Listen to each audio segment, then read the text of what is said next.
I just gave my parents the talk, and this is how it went. Welcome to Manifest with Law. We help introduce individuals to spirituality through the teachings of all the other spiritual teachers through my perspective. So this is a really interesting one. You're going to want to stay until the end because we got some juicy nuggets, and you're probably wondering, dude, like, you're what, 25? Yes, I'm 25.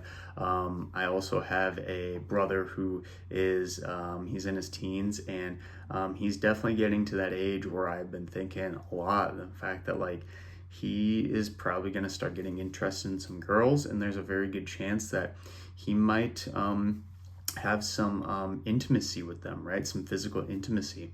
And so I was literally thinking about this. It's like, we need to, like, get on this now, because he's a pretty attractive male. He's very outgoing, and I just knew this is something we needed to get the ball rolling. So how I went about this is I thought in my mind, if I was my mom and dad, what I would do to my kid and how I would talk to them as my kid.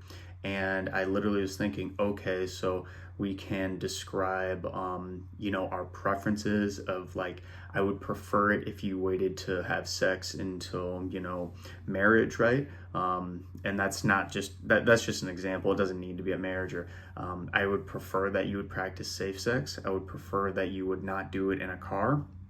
I would prefer you do it in a safe environment. I would prefer that you ultimately think about your life going ahead and think about all the things that you want to do in the future. But at the end of the day, this is, again, me talking from my perspective to my mom and dad.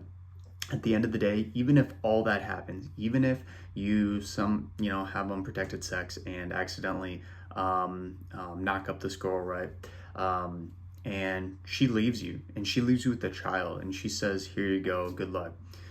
I want you to know that we still love you, and we are still here for you, and we are going to support you however way you want to do it. If you want to put up the kid for adoption, we will help you with that, and we will help you through the grief process. If you want to raise the kid, we will help you with that too.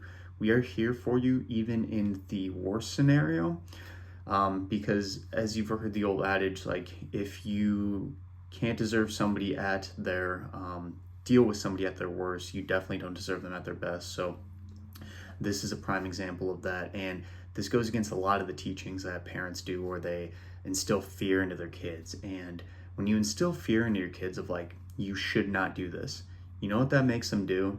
It's the big giant red button that says don't press it. You press it, as in you do the exact opposite thing they told you not to do. If you instead come from a place of preference, and this is what I would like, what I would prefer, there's a lot less resistance in that for the child, and they're going to have a lot more respect to you because it makes them feel like they have autonomy in their decision. And the more autonomy and the more choice you can give them in their decision, the less, and this is kind of the crazy thing, the less need they're going to have to actually try those crazy things, do drugs, right? Do all these crazy things, skip school.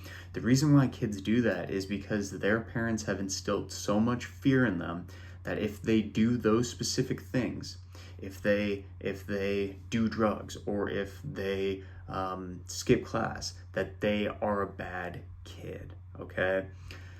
Isn't that an insane way the world works? So this is just one perspective, of course. Go ahead, drop a comment down below, like the video, and subscribe.